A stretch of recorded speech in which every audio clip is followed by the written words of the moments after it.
Hello, welcome. Thank you for joining us on this edition of News 2. I'm Sandra Gumansing. In our top story, Senator Alicia Hansen transmitted to News 2 that she had received information from family informing that they were forced to identify their loved ones at the back of the hospital near the dumpsters with a flashlight on July 28th. Hansen further informed that she had inquired with the hospital's acting CEO, attorney Richard Evangelista, as well as Troy Schuster, one of the hospital's board of directors, on the incident. However, as of yet, the senator informed that she has not received any communication back. Here's more.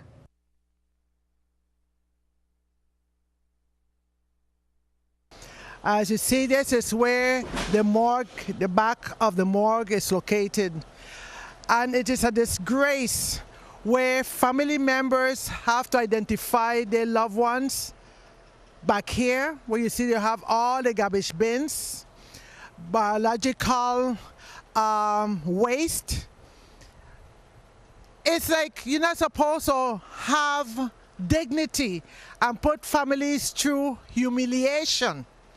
And at the hearing of the legislation on the 28th, I believe, of July, it's going to be now a month, that I brought the issue to the attention of the acting CEO, attorney Evangelista, as well as the vice chair of the board, Mr. Troy Schuster. And Mr. Schuster was very emotional about the situation. In fact, he said he was embarrassed about it, and he felt it necessary that this issue be addressed immediately. I provided them with the sources after I got authorization that they can in fact hear from the sources what took place. This is not any place to actually bring a deceased rolled out in order for the families to identify. And at night, it's pitch and dark, and they had to use flashlights in order to pour on the face some illumination on the dead body so that families could identify it. It's wrong. And it's something we should not tolerate, because it can happen to any one of us. And I want the situation corrected immediately.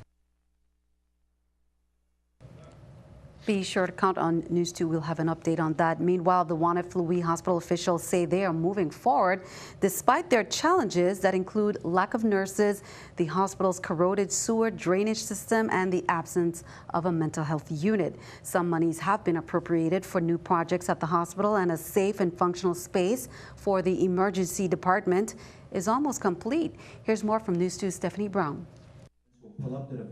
In a town hall meeting held last evening, the executive staff of the Juan F. Louis Hospital addressed the public asking for more collaboration from residents with regards to giving the hospital the ability to receive grievances and working on fixing reported issues. The hospital has begun its move to temporarily transition the existing ED to the cardiac center. Evangelista noted that nurses stations and other major infrastructure operations were nearly close to being completed. On May 1st of this year, Evangelista appeared before the 32nd legislature to request $3 million from capital projects territory-wide for the emergency repairs and replacement of the hospital's sewer infrastructure. He also informed on the legislative floor that the estimated cost to relocate the operations of the emergency department to the cardiac center would cost over $50,000. However, when asked if the funding was ever received, Evangelista wasn't able to recall asking for the funds. I don't recall, however, the money was probably to assist with some specific portion of the transition. On the other hand, Evangelista did confirm that the legislature appropriated $1 million to begin renovations on a behavioral health unit in the hospital that he stated was reduced to steel frames from a prior hospital CEO. Keep in mind that the funding that was provided to the hospital is for the renovation and retrofit of the former inpatient unit. We still don't have funding to actually put the human resources in that building. Further, the executive staff informed that a 3-person separated behavioral holding area in the emergency department is scheduled to open on September 1st. When you have these kind of patients in the emergency department, where there's so much interaction, and you have other family members that are coming in, and you have patients, and you have a trauma that just walk in, and they don't understand what's going on. They're just hearing all this, and now this stimuli that is out there, it creates them to become agitated. For News 2, I'm Stephanie Shalana Brown. Richard Evangelista reiterated that the hospital is in compliance with the Centers of Medicare and Medicaid Services. Administrators further asked for grievances to be reported to them so that they can make the necessary steps to rectify these situations. Well, why were there some officers on serious patrol in downtown St. Thomas, including top brass, the VIPD's territorial police chief? He said simply to reach out and touch. Here's more on the unplanned downtown patrol. Here's more. How are you doing? Excellent. Good morning, brother. I'm your new territorial chief. God bless. All my best wishes. Anything you want, we are at your service. Again, I'm here to let you guys know that I'm here for you. The police department is here for you. Just want you to do your part, support your police department, and we're not waiting until something happens. As a citizen, we are with you. Virgin Islands Territorial Police Chief met with business owners and employees Wednesday in downtown St. Thomas, Main Street, Savannah, and other surrounding areas. Jensen, nice to meet you. Welcome. Welcome.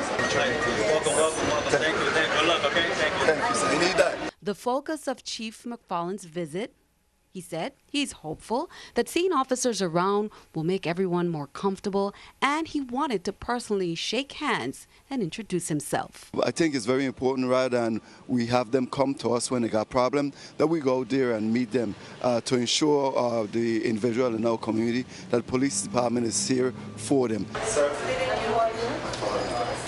it's important that we start this dialogue and not wait till something happens for us. And it also gave people a chance to show their appreciation. I could just tell someone like you is exactly what we want. The meet and greet was also a great opportunity to hear some concerns directly, eye to eye. The food truck thing is starting downtown and much and making noise. I can't get it done. Make sure to build a relationship and build a bond between the police department and the community. Not just a business, but a community as a whole.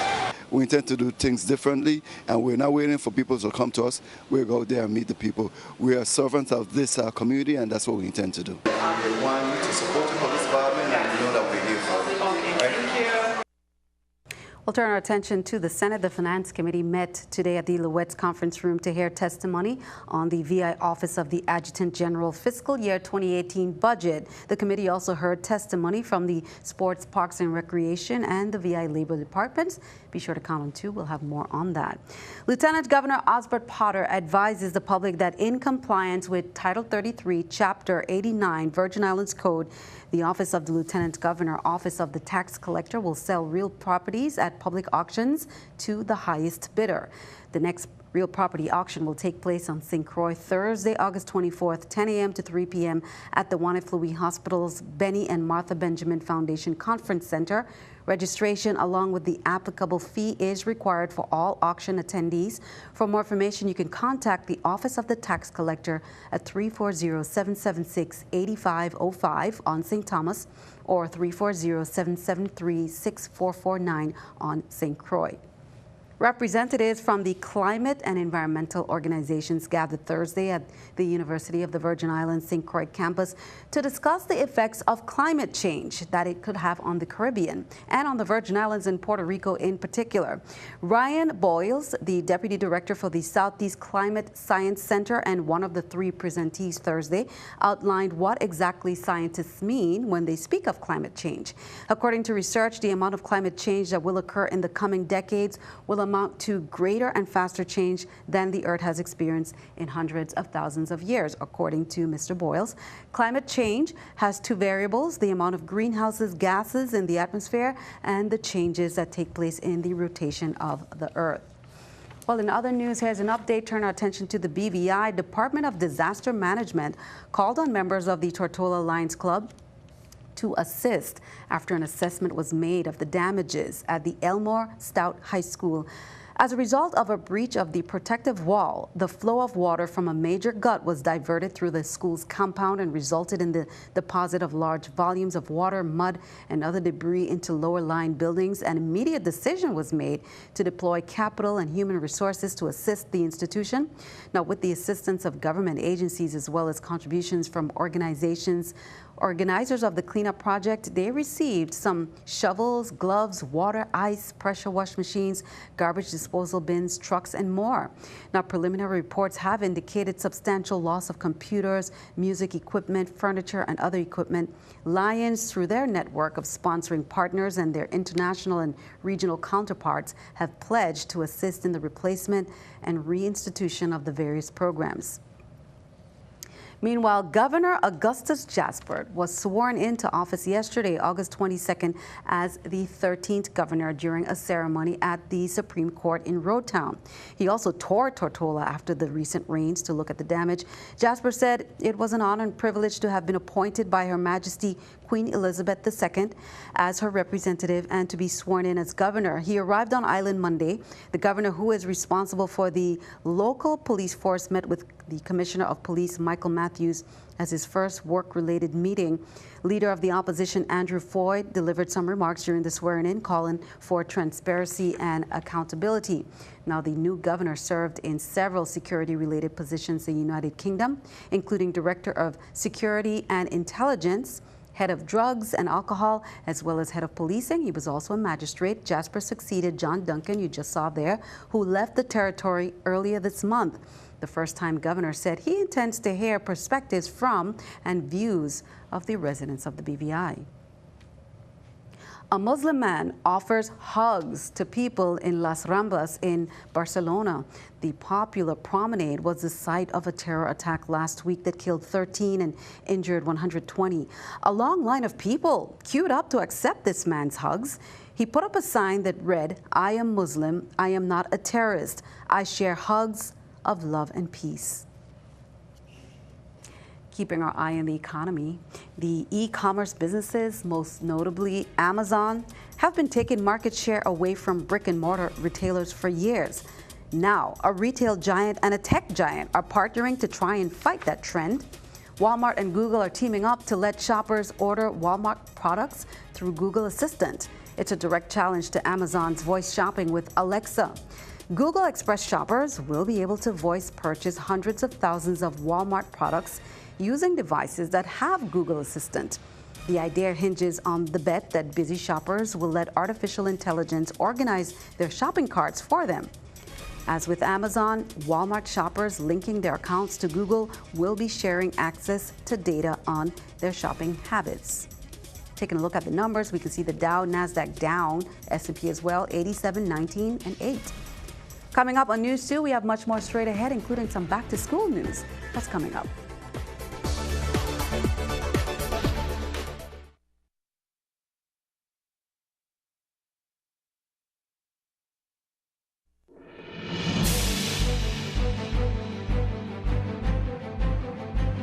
Welcome back. Time for some Caribbean news. In NEWS, the Small Entrepreneurship Development Unit in the Ministry of Finance, will be working with the Organization of American States to set up a small business development center on NEWS, according to the Permanent Secretary of Ministry of Finance, Colin Dorr. Earlier this year, Mr. Dorr attended meetings on international practices and policies as it relates to small business. Integral parts of the meetings were establishing a small business development center for business owners on NEWS. Here's more.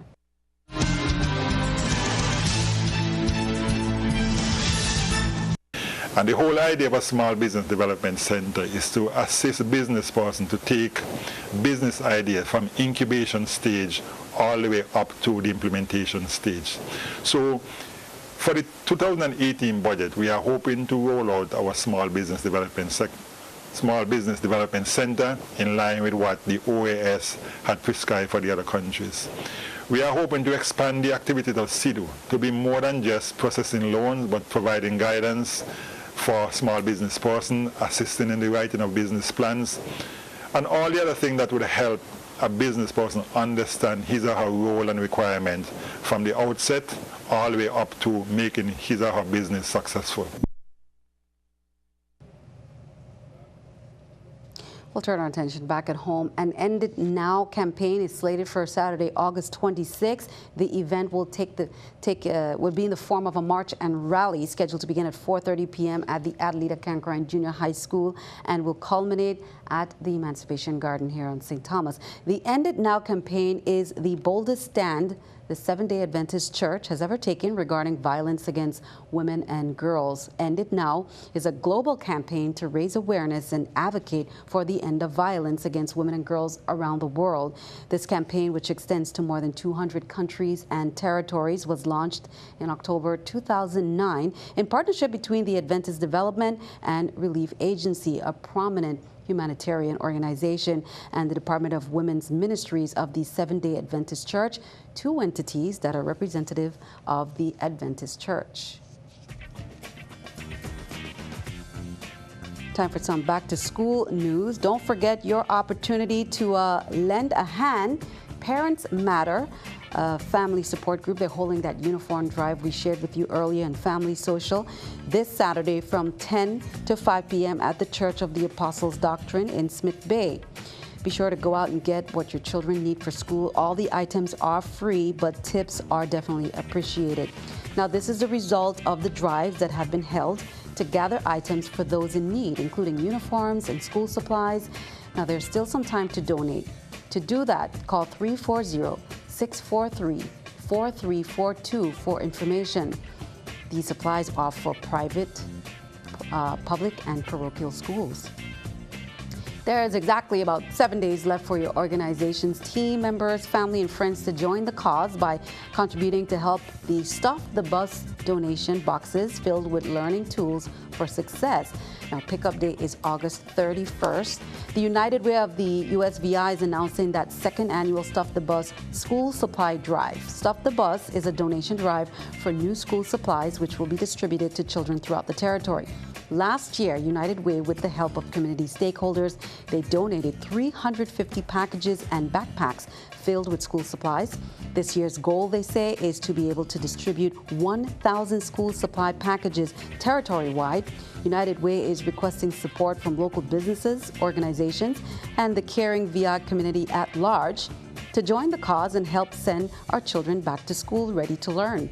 Now, these are the St. Thomas drop-off sites. They are via UPS, VI Lottery, VI EDA, Frenchtown Deli, Nelchibird Bay Enterprises, VI Department of Labor, Moncherie Cafe, and the United Way USVI Niski Center office. On St. Croix, drop-off sites are via UPS, VI Lottery, VI EDA, VI Department of Labor, Absolute Auto, and the United Way USVI Gallows Bay office. You can contact the United Way USVI team by email at stuffthebus@unitedwayusvi.org, or you can call 340-626-5464 for more information. Stick around. Your News 2 AccuWeather forecast is coming up next.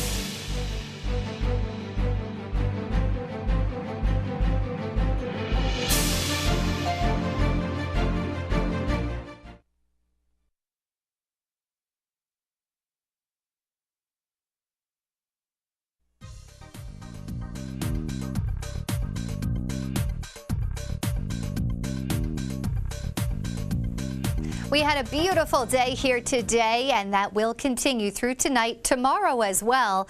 And then we're going to see a little bit of a change here in our weather pattern. So taking a look right now at the islands, it is pretty quiet. We could see just some stray trade wind showers pop up pretty much anywhere. Here in Puerto Rico, definitely over the mountains. Very typical conditions here. So for tonight, mainly dry conditions. Some clouds will be passing through. 80 degrees for the low temperature. Tomorrow, St. John, 89 degrees. Again, it's going to stay nice and dry. St. Thomas, 89 degrees with clear conditions. And in St. Croix, 91, partly sunny. And again, anyone could see a very brief trade wind shower pop up pretty much any time. The Atlantic side for the marine forecast is nice. 1 to 3 feet for the waves, winds out of the east, 10 to 15 knots. So very favorable boating conditions there.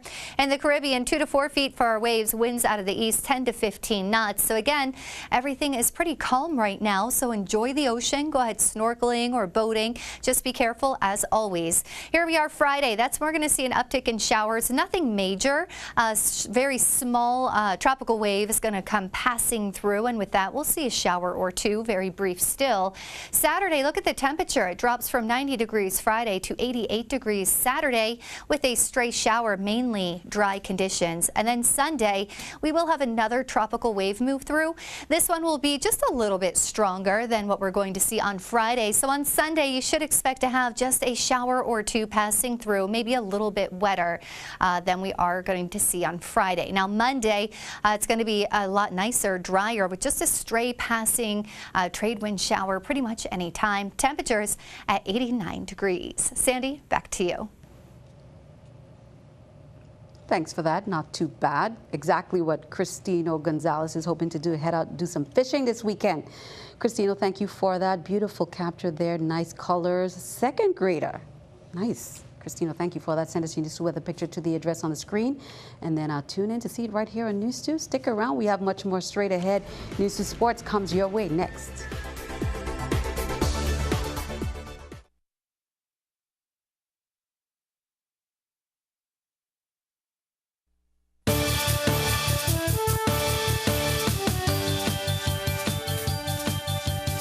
I'm Gary Anthony, and this is News2 Sports. Oh, that crazy, wacky NBA. In case you missed it, the big news last night, one of the biggest trades in recent NBA history was made. The Cleveland Cavaliers traded disgruntled All-Star guard Kyrie Irving to the Boston Celtics for All-Star guard Isaiah Thomas, forward Jay Crowder, center Ante Zizic, and the Brooklyn Nets 2018 first-round pick. Yeah, you heard me. This could be one of those rare deals that is good for both teams. For Boston, they get a 25-year-old scoring machine with 2 years left on his contract and is entering his prime. Boston was the #1 seed last year, and even though only 4 members of that team remain, the Celtics are still stacked with Gordon Hayward, Al Horford, and rookie sensation Jason Tatum. For Cleveland, they get a 5'9" point guard dynamo who was the best player in the league in the fourth quarter last year. In addition, forward Jay Crowder is a good perimeter shooter and a defender, and center Ante Zizic is big. At least you can say that. And they get the Brooklyn Nets 2018 #1 pick, which will probably be a lottery pick. The Cavs will win the East again and are built better to face the Warriors. Plus, if LeBron leaves after the season, there's that Nets draft pick. Plus, they can trade Kevin Love and start their rebuilding. And just for added grins and giggles, the Celts open the regular season in Cleveland on October 17th. That's going to be a game to watch. It should be big fun. Sticking with round ball, the Government and Industrial Co-ed Basketball League playoffs have begun at the IEK Gym. Here are Tuesday's results. Game 1, IC